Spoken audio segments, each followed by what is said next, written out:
कौवा अपनी पतंगों को पकड़ने लगता है ताकि वो उन्हें फटने से बचा सके, लेकिन कभी कोई पतंग फट जाती तो कभी कोई। अरे बाप रे, ये क्या हो रहा है? ये तो सारी पतंगे फटने लगी हैं। एक जंगल में रानो चिड़िया अपने पति और बेटे कुक्कू के साथ रहती थी। रानो चिड़िया के पति के पास कोई भी काम नहीं था और वहीं दूसरी ओर कालू कौवा अपनी पत्नी गौरी कौवी के साथ रहता था। कालू कौवे की किराने की दुकान थी जो बहुत ही अच्छी चलती थी।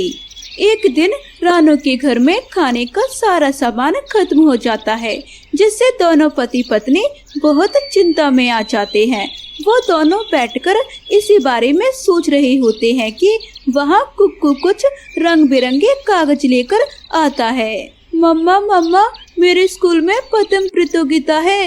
कल मुझे स्कूल में पतंग बनाकर ले जानी है। जिसकी पतंग सबसे अच्छी हुई उसे इनाम मिलेगा। ठीक है कुक्कू बेटा, लाओ मैं बना देती हूँ पतंग।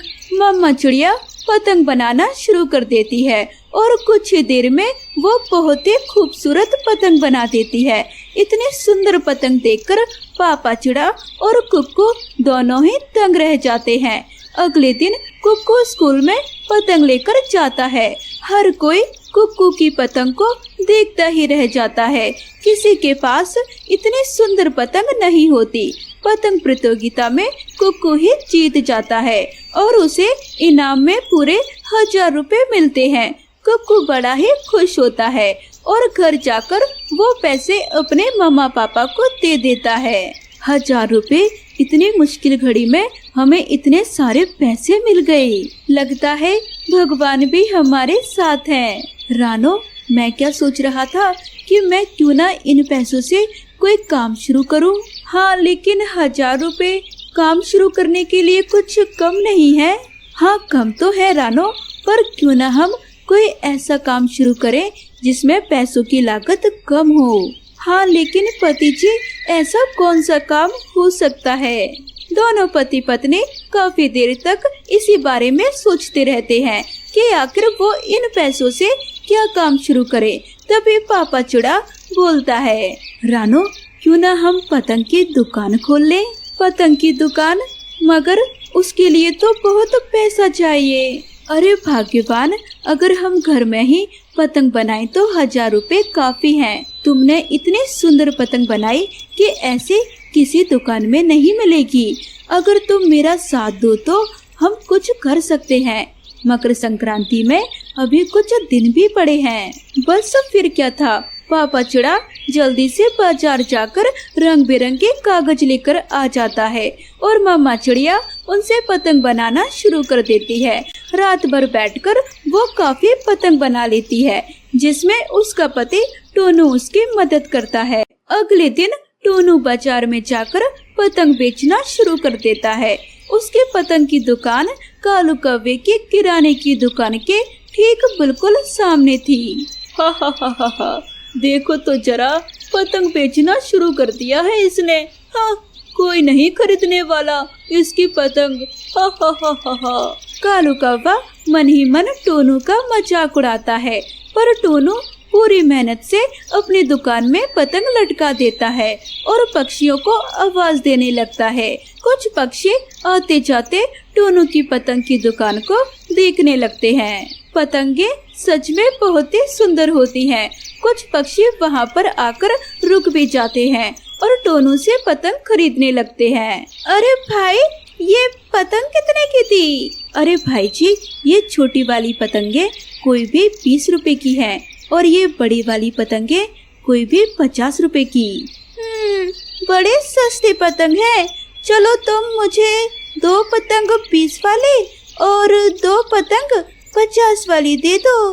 टोनू चिड़ा ऐसे ही एक एक करके अपनी सारी पतंगे बेच देता है। उसके पास शाम तक 4000 रुपए हो जाते हैं। जब टोनू अपने कमाई के पैसे गिन रहा होता है तो कालू कौवा उसे देख रहा होता है। टोनू सारे पैसे लेकर घर जाता है और अपनी पत्नी को दिखाता है।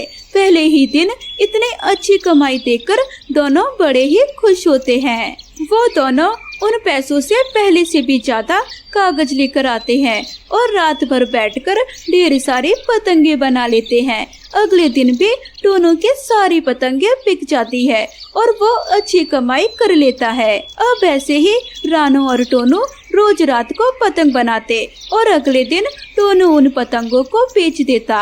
कालू कौवे को ये देखकर बहुत ही जलन होती है। उसके मन में भी लालच आ जाता है। मेरी दुकान में तो कोई भी कमाई नहीं हो रही, सारी कमाई तो ये टोनू करे जा रहा है। क्यों ना मैं भी पतंग की दुकान खोल ही लूं। टोनू की कमाई देखकर कालू कौवे के मन में भी लालच आ जाता है और वो घर जाकर गौरी को सारी बात बताता है। कालू कौवे की बात सुनकर गौरी के मन में भी लालच आ जाता है और वो भी बड़ी खुशी से कालू की हाँ में हाँ मिला देती है। फिर दोनों बाजार जाकर दुनिया भर के पतंगे ले आते हैं। अगले दिन टोनू के दुकान के सामने ही कालू कौवा अपने पतंग की दुकान लगा देता है। टोनू को ये देख बड़ी ही हैरानी होती है पर वो कुछ नहीं कहता। अब दोनों ही पतंगे बेचने लगते हैं। आओ आओ मेरे पास आओ, सबसे सुंदर और सस्ती पतंग ले जाओ। आओ आओ चले आओ, सबसे सुंदर और सस्ती पतंग ले जाओ। अरे कालू ये पतंग कितने की थी? अरे कबूतर कोई भी पतंग ले जाओ, सब 15 रुपए की ही है। अरे वाह कालू तुम तो बहुत ही सस्ती पतंगे दे रहे हो। हाँ कबूतर, मैंने कोई दूसरे पक्षियों की तरह कोई लूट थोड़ी ना मचा रखी है। हाँ कालू तुम एकदम सही कह रही हो, वरना दूसरे पक्षी यही पतंग दुगने दाम में दे रहे हैं। कालू कौवा अपनी पतंगे सस्ते दामों में बेचने लगता है ताकि सारे पक्षी उसी के पास आए और सच में सारे पक्षी उसी के पास आकर पतंगे खरीदने लगते हैं। पहले ही दिन कालू की बहुत ही अच्छी कमाई हो जाती है और टोनू के पास तो 2-4 पक्षी ही आते हैं। टोनू बड़ा उदास होकर घर जाता है और रानू को सारी बात बताता है। रानू जी आज का दिन तो बहुत ही बुरा है। हमारी पतंग की दुकान कितनी अच्छी चल रही थी पर उस कालू कौवे ने हमारी दुकान के सामने ही अपनी पतंग की दुकान खोल ली। कालू की किराने की दुकान तो इतनी अच्छी चल रही थी ना, फिर भी क्या जरूरत थी उसे पतंग की दुकान खोलने की। टोनू जी आप दुखी मत हो, भगवान हमारे साथ कभी बुरा नहीं करेंगे, आप बस हिम्मत मत हारो। अगले दिन भी दोनों अपनी अपनी पतंग की दुकान खोल लेते हैं। जब कालू कौवे को ऐसा लगता है कि उसके पतंग की दुकान बहुत ही अच्छी चल रही है तो वो सारे ही पैसों के पतंगे खरीद लेता है। वो बिल्कुल घटिया कागज के पतंगे खरीदकर दुकान में बेचने लगता है। अब मैं 2 रुपए वाली पतंग 10 रुपए में बेचूंगा और माला माल हो जाऊंगा। हा हा हा हा हा। तभी एक पक्षी टोनू की दुकान पर जाता है। अरे वाह, तुम्हारी पतंग तो बड़ी ही सुंदर है, कितने की थी? जी भाई जी, छोटी पतंग 20 रुपए और बड़ी पतंग 50 रुपए। अरे अरे उसे छोड़ो और यहाँ आओ और कोई भी पतंग 10 रुपए में ले जाओ। अरे भाई तुम तो इतनी महंगी पतंग दे रही हो और तुम्हारे सामने वाला इतने कम दाम में पतंग बेच रहा है। अरे भाई जी मेरी पतंग बेशक ही थोड़ी महंगी है पर मजबूत भी है। अरे सब ऐसे ही बोलते हैं, पतंग तो पतंग है, उसे छोड़ो और आप यहाँ आओ और मुझसे सस्ते दाम में पतंग ले जाओ। वो पक्षी टोनू से पतंग ना लेकर कालू कौवे के पास पतंग लेने चला जाता है। इतने सस्ते दाम सुनकर वहाँ पर बहुत से पक्षियों की लाइन लग जाती है पर अचानक मौसम बड़ा ही खराब हो जाता है और हवा चलने लगती है। कालू कौवे की पतंग इतनी घटिया कागज की बनी होती है कि जरा सी हवा चलते ही फटने लगती है। कालू कौवा अपनी पतंगों को पकड़ने लगता है ताकि वो उन्हें फटने से बचा सके, लेकिन कभी कोई पतंग फट जाती तो कभी कोई। अरे बाप रे, ये क्या हो रहा है? ये तो सारी पतंगे फटने लगी हैं। अरे अरे, कालू के दुकान के पतंगे कितनी खराब हैं। देखो तो जरा, थोड़ी सी हवा में कालू के पतंगे फटने लगी। ये पतंग तो उड़ते ही फट जाएंगी। अरे पक्षियों, ऐसी पतंग लेंगे तो ये 10 रुपए भी बर्बाद हो जाएंगे। अरे कालू की तो पतंगे बहुत ही बेकार कागज की हैं। ये कालू का बच्चा हमें पागल बना रहा है। ऐसी बेकार पतंग तो मैं 5 रुपए में भी न खरीदूं। मैं तो सामने वाली दुकान पर पतंग लेने जा रहा हूँ। टोनू की पतंग थोड़ी महंगी जरूर है, पर देखो तो इतनी हवा में भी फट नहीं रही है। सारे पक्षी कालू कौवे की दुकान छोड़कर टोनू की दुकान पर चले जाते हैं और उसे पतंग खरीदने लगते हैं। टोनू की सारी पतंग बिक जाती है और कालू कौवे के पास कोई भी पतंग लेने नहीं जाता है। उसके सारी कमाई जो वो घटिया और सस्ती पतंगे खरीदने में लगा देता है, वो सब बर्बाद हो जाती है। कालू कौवे की सारी पतंगे फट जाती हैं और वो सर पकड़कर रोने लगता है। हाय हाय, मैं तो लुट गया। मैंने सारे पैसे इस दुकान में लगा दिए थे। अब मैं क्या करूँगा? मैं तो बर्बाद हो गया। मैं बर्बाद हो गया। कालू जी, ये बारिश तो रुकने के बजाय और बढ़ती ही जा रही है। हमने तो भोजन भी जमा नहीं किया। मुझे बहुत तेज भूख लग रही है। जाइए ना, अब जाकर मेरे लिए भोजन लेकर आ जाइए। क्या तुम्हारा दिमाग तो ठीक है ना? अब मैं इतनी तेज बारिश में तुम्हारे लिए भोजन ढूंढने जाऊंगा। बारिश रुकने का इंतजार करो, मैं ले आऊंगा फिर भोजन। ना कालू जी ना, बारिश तो ना जाने कब रुकेगी। मुझे अभी भोजन ला कर दो। कालू कौवा मजबूरन भोजन ढूंढने घर से बाहर चला जाता है। अरे इस बारिश में तो ठीक से कुछ नजर भी नहीं आ रहा। अब मैं भोजन कैसे ढूंढूं? तभी कालू कौवे को रानू चिड़िया के घर से भोजन की खुशबू आने लगती है। आहा, क्या खुशबू आ रही है। ये खुशबू तो रानू चिड़िया के घर से ही आ रही है। कालू कौवा भोजन के लालच में रानू चिड़िया के घर पर चला जाता है। वाह चिड़िया वाह, अकेले अकेले पकोड़े खा जा रही हो। अकेले कहाँ कालू भैया, मेरे पास मेरा कुक्कू बेटा भी तो है। यार रानू चिड़िया, मैं तुम्हें क्या बताऊं। मैं तुम्हारे पास बहुत ज्यादा परेशान होकर आया हूँ। पता है, मेरे घर में तो जरा सा भी भोजन नहीं है। मैं और गौरी तो बारिश रुकने तक भूख बर्दाश्त कर लेंगे, पर मेरी माँ का क्या होगा? वो तो बहुत ज्यादा बीमार है। उन्हें तो भोजन खिलाना ही होगा मुझे। हाँ तो कालू भैया, बादल भाई का संदेश तो कब का आ गया था, तो तुम्हें अपनी माँ के लिए भोजन ढूंढ लेना चाहिए था। गलती हो गई मुझसे। रानू चिड़िया, तुम मेरी मदद करो, मुझे कुछ पकौड़े दे दो ताकि मैं अपनी माँ को खिला सकूं। रानू चिड़िया बहुत रहम दिल की थी। वो कालू कौवे को अपने पकौड़े की प्लेट दे देती है। कालू कौवे के तो मुंह में पानी आ रहा था। कालू कौवा घर से बाहर आकर जल्दी जल्दी वो गर्मा गर्म पकौड़े खाने लगता है। वाह, इतने स्वादिष्ट पकौड़े। रानू चिड़िया के हाथों में तो सच में जादू है। मजा ही आ गया। तभी उसे याद आता है कि वो तो गौरी कौवे के लिए भोजन ढूंढने निकला था। अरे बाप रे, मैं तो सारे ही पकौड़े खा गया। चलो अब गौरी जी के भोजन के लिए किसी और पक्षी को बेवकूफ बनाता हूँ। ऐसा सोचकर कालू कौवा बुलबुल के घर चला जाता है। ओए कालू कौवे, मुझे सब पता है। तुम्हारा घर टूट गया होगा ना, पर बारिश में मैं तुम्हें अपने घर में नहीं रखूंगी। नहीं नहीं बुलबुल बहन, मेरा घर तो बिल्कुल ठीक है। मेरी प्यारी दोस्त प्यारी बुलबुल, मेरी मदद करो। मैं बहुत ज्यादा परेशान हूँ। बुलबुल, इस बारिश में अचानक से मेरी बूढ़ी माँ मेरे घर पर आ गई और पता है, खाने के लिए घर में जरा सा भी भोजन नहीं है। मुझे भोजन दे दो ताकि मैं अपनी माँ को भोजन खिला सकूं।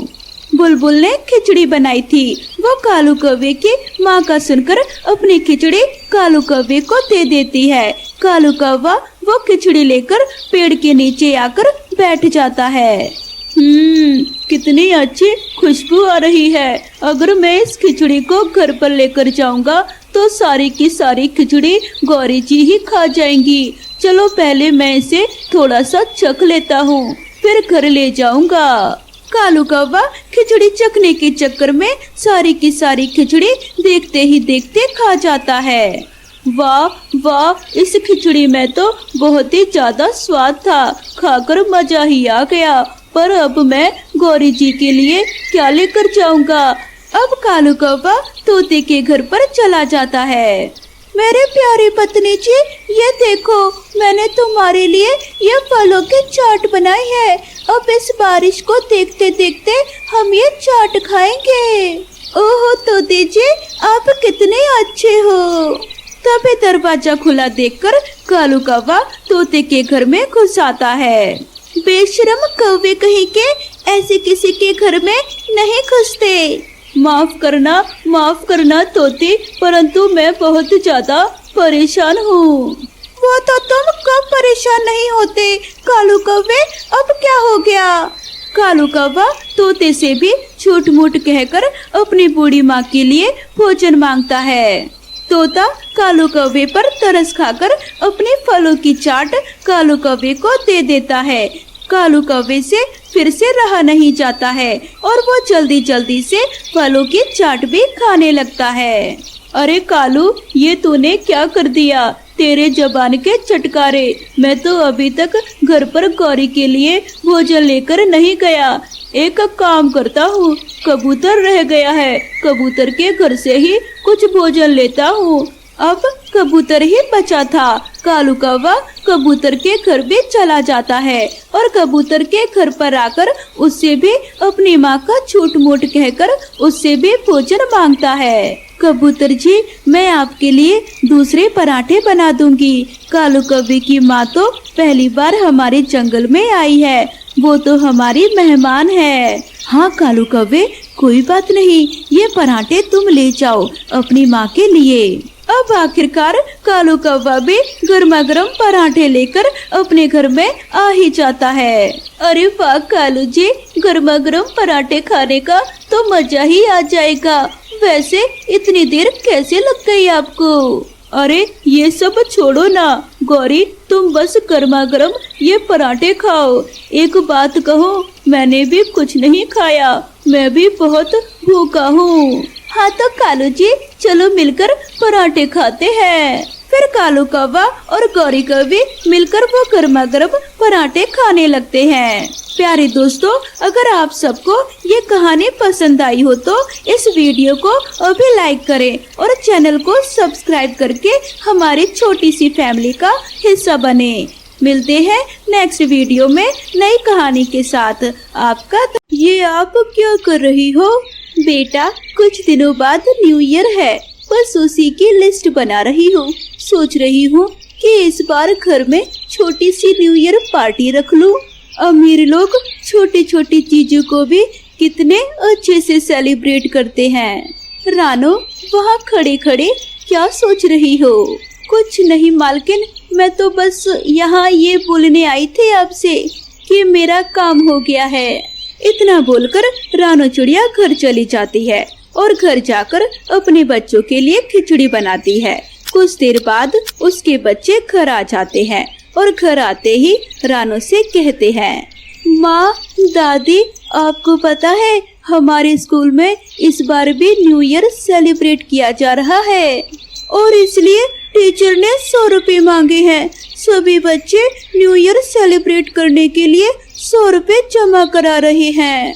हमें भी करना है ताकि हम भी न्यू ईयर सेलिब्रेट कर सकें।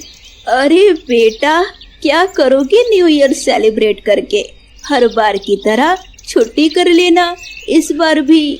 पता है ना पैसे की कितनी तंगी है। दादी, हम लोग कभी भी न्यू ईयर सेलिब्रेट नहीं करते, पर इस बार हमें अपने स्कूल में न्यू ईयर सेलिब्रेट करना है, हमें नहीं करनी छुट्टी। बेटा, दादी से ऐसी बात नहीं करते, अभी मेरे पास पैसे नहीं है, पर मैं कोशिश करूंगी कि इस बार तुम दोनों को न्यू ईयर के लिए पैसे दे सकूं। अपनी माँ की बात सुनकर दोनों बच्चे बहुत खुश होते हैं और रात को जब टोनू चूड़ा घर आता है तो बच्चे अपने पिता से न्यू ईयर पार्टी की जिद करते हैं। पापा पापा, हमारे स्कूल में न्यू ईयर सेलिब्रेट किया जा रहा है। हमें स्कूल में 100 रुपए जमा करने हैं और नए कपड़े भी चाहिए, दिला दो ना। पर दादी मना कर रही है। बेटा क्या करोगे स्कूल में न्यू ईयर सेलिब्रेट करके? सही कह रही थी तुम्हारी दादी, तुम्हें वहाँ कुछ नहीं मिलेगा, मैं घर में ही कुछ अच्छा ला दूंगा। अब हर साल ऐसा ही बोलते हो पर कभी कुछ नहीं दिलाते और ना ही घर में न्यू ईयर सेलिब्रेट करते हो। सही कहती है दादी, न्यू ईयर अमीर और गरीब के लिए एक समान नहीं होते। हम गरीब कभी भी न्यू ईयर सेलिब्रेट नहीं करते। दोनों बच्चे नाराज होकर सो जाते हैं और अपने बच्चों को उदास देखकर रानू को बहुत बुरा लगता है और अगले दिन वो सेठानी के घर जाती है, जहाँ वे काम खत्म करके शाम को डरती हुई सेठानी के पास जाती है। वो मैडम, बहुत जल्द न्यू ईयर आ रहा है, अगर आप मुझे कुछ पैसे एडवांस दे देती तो इस साल हम गरीब भी न्यू ईयर सेलिब्रेट कर लेते। क्या एडवांस चाहिए? काम तो सही से करती नहीं हो और सैलरी टाइम टू टाइम चाहिए और इस बार एडवांस भी चाहिए। कुछ एडवांस नहीं मिलेगा। 1 तारीख को तुम्हारी सैलरी आती है, उस दिन आकर अपनी सैलरी पूरी ले जाना।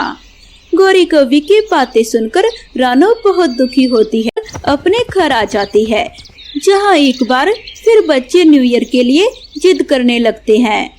माँ, हम कभी भी कुछ नहीं मांगते और ना ही कभी न्यू ईयर सेलिब्रेट करते हैं। हर साल न्यू ईयर वाले दिन हम घर पर ही रहते हैं, पर इस बार हमारा बहुत मन है।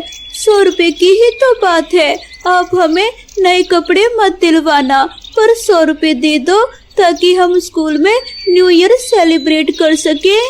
बेटा, मैं कोशिश कर रही हूँ पर मुझे एडवांस पैसे नहीं मिले, मालकिन ने मना कर दिया है और तुम तो जानती हो तुम्हारे पापा की सैलरी अभी कुछ दिनों पहले ही आई थी, जो कि खत्म हो चुकी है। माँ, आप एक बार कल फिर से पैसे मांग कर देखना, क्या पता इस बार मालकिन दे दे।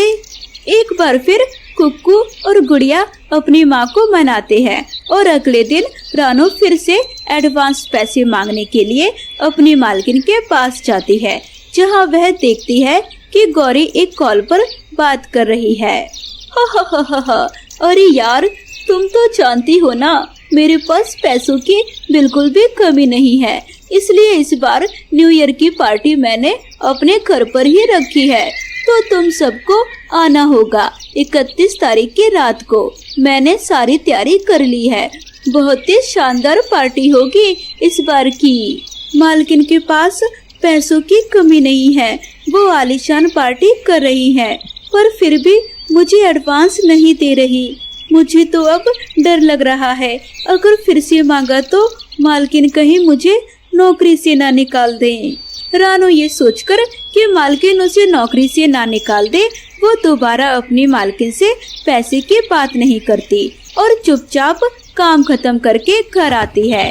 अब इसी तरह 2 दिन बीत जाते हैं और संडे वाले दिन गुड़िया अपनी माँ के साथ सेठानी के घर आती है और घर के कामों में अपनी माँ की मदद करवाती है। माँ, देखो आज मालकिन का मूड अच्छा लग रहा है, आप उनसे एडवांस पैसे मांग कर देखो ना, क्या पता वो इस बार आपको पैसे दे दे। क्या बात कर रही हो तुम अपनी माँ से? तुम्हें भी न्यू ईयर सेलिब्रेट करना है? ये न्यू ईयर पार्टी गरीबों के लिए नहीं, अमीरों के लिए होती है, जिसे तुम कभी सेलिब्रेट नहीं कर पाओगी। देखना इस न्यू ईयर पर हम कैसे पार्टी सेलिब्रेट करते हैं। और खबरदार, मेरी माँ से एडवांस पैसे मांगने की बात की अगर तुमने, तो मैं अपनी माँ से कह दूंगा कि वो तुम्हारी माँ को नौकरी से निकाल दे। इतना बोलकर जग्गू वहाँ से चला जाता है। जग्गू की ये बात सुनकर अब गुड़िया भी डर जाती है और न्यू ईयर पार्टी की जिद करना छोड़ देती है और समय यूं ही गुजरता है। देखते ही देखते 30 तारीख आ जाती है, पर स्कूल में न्यू ईयर पार्टी के लिए पैसे जमा न करने की वजह से गुड़िया और कुक्कू स्कूल नहीं जाते। अरे बच्चों, आज तुम दोनों स्कूल क्यों नहीं गए? हमें नहीं जाना स्कूल। हमने स्कूल में न्यू ईयर के लिए पैसे जमा नहीं करवाए और कल स्कूल में न्यू ईयर सेलिब्रेट किया जाएगा, इसलिए हमें नहीं जाना 2 दिन स्कूल। माँ, मैं तुम्हारे साथ चलूंगी। पैसे ना मिलने की वजह से दोनों बच्चे बहुत उदास होते हैं और गुड़िया आज फिर अपनी माँ के साथ मालकिन के घर जाती है, जहाँ रानू देखती है कि आज कालू मालिक भी घर पर बैठे हैं और न्यू ईयर की तैयारी में लगे हैं। और रानू अपनी बेटी की चेहरे की उदासी देखकर एक बार फिर डरते हुए रानू अपने मालिक से एडवांस पैसे की बात करती है। मालिक, माफ करना, आपके काम के बीच में मैं दखल दे रही हूँ, पर 2 दिन बाद नया साल आ रहा है। मुझे कुछ एडवांस चाहिए था ताकि मैं अपने बच्चों के लिए नए कपड़े ला सकूं और मेरे बच्चे भी न्यू ईयर सेलिब्रेट कर सके। तो फिर एडवांस पैसे का गाना गाने लगी। मैंने बोला था ना तुम्हें कि तुम्हें कोई एडवांस नहीं मिलेगा। अरे गौरी जी, इतना भड़क क्यों रही हो? गरीब हो या अमीर, त्योहार तो सबके लिए एक समान होता है ना। दे दो उसे एडवांस। और वैसे भी वो अपनी सैलरी के ही थोड़े से पैसे तुमसे एडवांस ले रही है, कोई उधार थोड़ी ना ले रही है। कालू कौवे के कहने पर गौरी मुंह बनाकर कमरे से अपना पर्स लाती है और जब वो पर्स में से पैसे निकालने के लिए पर्स खोलती है तो देखती है कि उसके पर्स से पैसे गायब हैं। पैसे कहाँ चले गए? मैंने तो पर्स में ही पैसे रखे थे। सच बताना, तुम माँ बेटी ने मेरे पर्स में से पैसे चोरी करे हैं ना, क्योंकि मैंने तुम्हें एडवांस पैसे नहीं दिए थे। नहीं मालकिन, मैं अपनी बेटी की कसम खाकर कहती हूँ, मैंने ये चोरी नहीं करी। वो जग्गू खुद को बहुत ज्यादा समझता है ना, अमीर है तो क्या हुआ, मेरी इंसल्ट थोड़ी ना कर सकता है। माँ के सामने तो मैंने कुछ नहीं बोला, पर अभी जाकर उसे बताती हूँ। इतना बोलकर गुड़िया जग्गू से लड़ने के लिए कमरे में जाती है, जहाँ वो देखती है कि जग्गू अपनी माँ के पर्स से पैसे चोरी कर रहा है। इतने पैसे काफी रहेंगे मेरे महंगे खिलौने के लिए। माँ तो कभी महंगे खिलौने नहीं दिलाती और माँ की वजह से सभी दोस्तों मेरा मजाक बनाते हैं, पर इन पैसों से मैं अपनी पसंद का खिलौना ले लूँगा। नहीं आंटी, मेरी माँ ने कोई पैसे चोरी नहीं करे, ये सब कुछ आपके बेटे ने किया है। अगर आपको यकीन नहीं है तो जब वो घर पर आए आप उसका बैग चेक कर लेना। अगर तुम सच कह रही हो तो आज जग्गू की खैर नहीं और ये सब कुछ तुम्हारी वजह से हो रहा है। गौरी, आने दो उस नालायक को घर। सारा सच बताकर गुड़िया अपनी माँ के साथ घर चली जाती है। अब जैसे ही जग्गू घर आता है, कालू उसका बैग चेक करता है और उसके बैग से कुछ पैसे और खिलौने निकलते हैं, जिसे देख कालू उसे एक थप्पड़ लगाता है। कहाँ से आए तुम्हारे पास ये पैसे और खिलौने? अब तुम चोरी करना सीख गए हो। और गौरी, तुमने उस गरीब परिवार के साथ बिल्कुल सही नहीं किया। अब हमें अपनी गलती सुधारनी होगी। हम आज ही कुछ गिफ्ट और कपड़े लेकर उनके घर जाएंगे और उन्हें न्यू ईयर के लिए इनवाइट करेंगे। कालू की बात सुनकर और जग्गू बेटी की इस बुरी हरकत से गौरी कवि को भी समझ आ जाता है कि अमीर और गरीब का न्यू ईयर एक समान नहीं होता। और गौरी अपने पति के साथ रानू चिड़िया के परिवार के लिए कपड़े और गिफ्ट लेकर उसके घर आ जाती है। मुझे माफ करना रानू, जो मैंने तुम्हारे साथ किया, पर हम ये कुछ तोहफे और कपड़े आपके लिए लेकर आए हैं।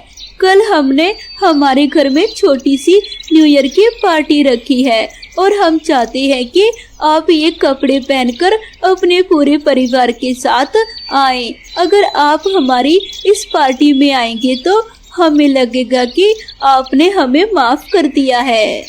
रानू चिड़िया अपनी मालकिन को मना नहीं कर पाती और अगले दिन 31 तारीख की रात को अपने पूरे परिवार के साथ गौरी के घर जाती है और वही कपड़े पहनकर जो गौरी ने उन सब के लिए दिए थे, जहां सभी लोग मिलकर न्यू ईयर केक काटते हैं और अच्छा खाना खाकर न्यू ईयर सेलिब्रेट करते हैं और बच्चे बहुत खुश होते हैं।